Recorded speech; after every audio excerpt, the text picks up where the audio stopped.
Rolling? Rolling. Whew. Welcome back, ladies and gentlemen, to today's news segment. Today we're going to be discussing a widely known cult known as Qanon. Qanon. You've probably heard it passively talked about in the news or on social media.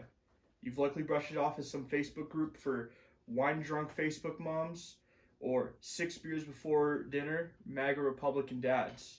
But I'm here to tell you that it's so much deeper than that, ladies and gentlemen. News organizations such as The Times, NPR, and CNN have flat out called this a cult. And I'm hoping I can show you why. Qanon. A political cult at heart, but it claims to follow more religious ideals.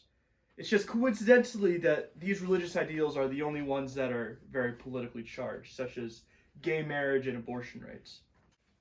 The religious foundation of this cult is actually based off of a former Nazi cult way back in the 30s. There's this cult that believed that there was a secret organization of Jewish elites who had a child sex trafficking ring that nobody in the world knew about. Nowadays, Qanon has since dropped the Jewish part.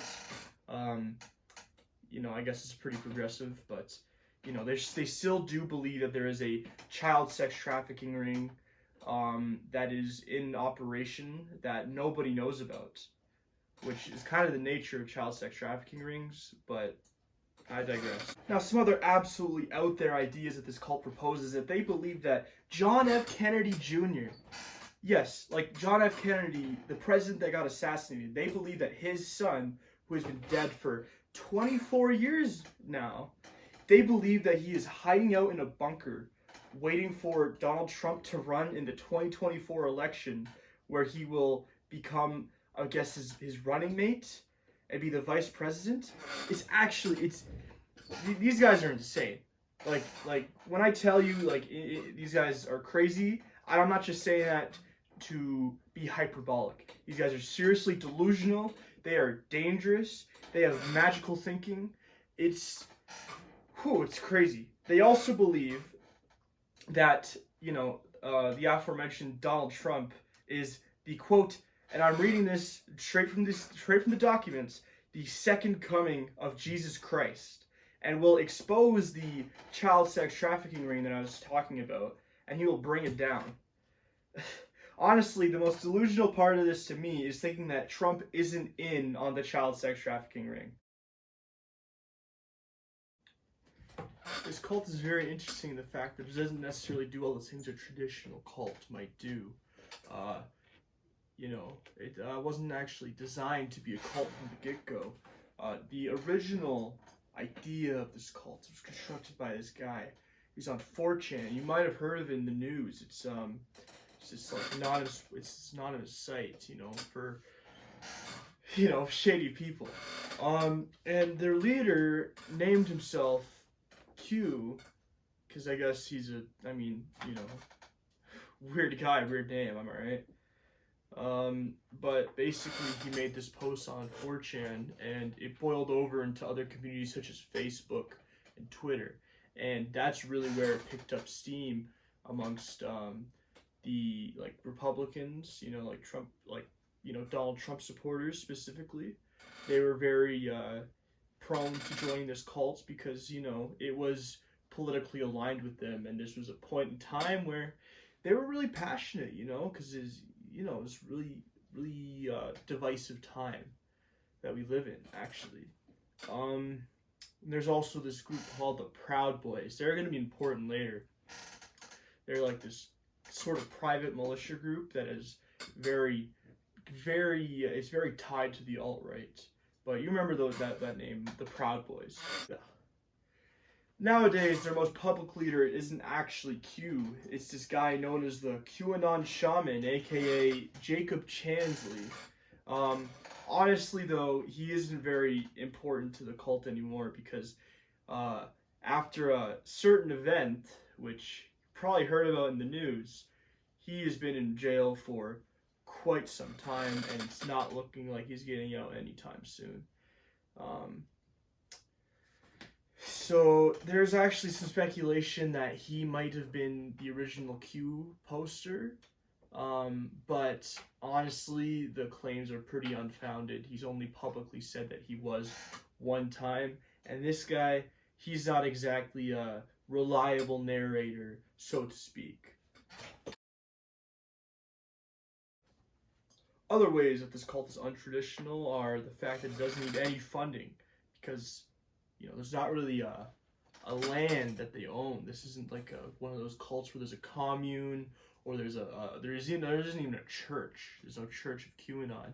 This is a completely online cult, so they don't actually need to raise any money because they don't have any expenses.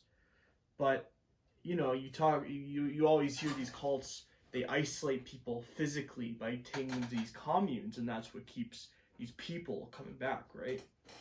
And you might think, oh, well, how does QAnon keep these guys coming back? How do they keep them in the cult? And, it's actually, the thing is, just so happens to work out that their biggest strength is also their, biggest weakness, which is they don't have a physical location. Not having a physical location and being purely online gives the cult this sort of this way where members will actually isolate themselves and they'll indoctrinate themselves. So the cult doesn't really need to do that much work. That's why it got so big so fast. It's because you get isolated because you join QAnon and you start posting about it, and your friends and family, they start getting concerned because you're spewing this Nazi rhetoric. And tell me, would you hire somebody if you knew that they were involved in a cult where they believed that John F. Kennedy Jr. was still alive and Donald Trump is the savior of humanity, and this cult also happens to be heavily tied to literal Nazis? Like, you wouldn't be friends with them. You wouldn't hire them. You wouldn't communicate with them. You wouldn't want to be associated with them. That is how they get them. Because now that they've posted all of this, now that everyone knows that they are a member of this alt-right Nazi community, this cult, this alt-right cult, they don't want to associate with them. So, in essence, the members, they isolate themselves. They keep themselves in check. On top of keeping members in by isolating them, they also tend to prey on those who are most isolated. People who are looking for a sense of belonging, a sense of purpose, seeking an end to their loneliness. Because nowadays, I don't think it's an unpopular statement to say we are more lonely than ever nowadays. Like, it's real statistics.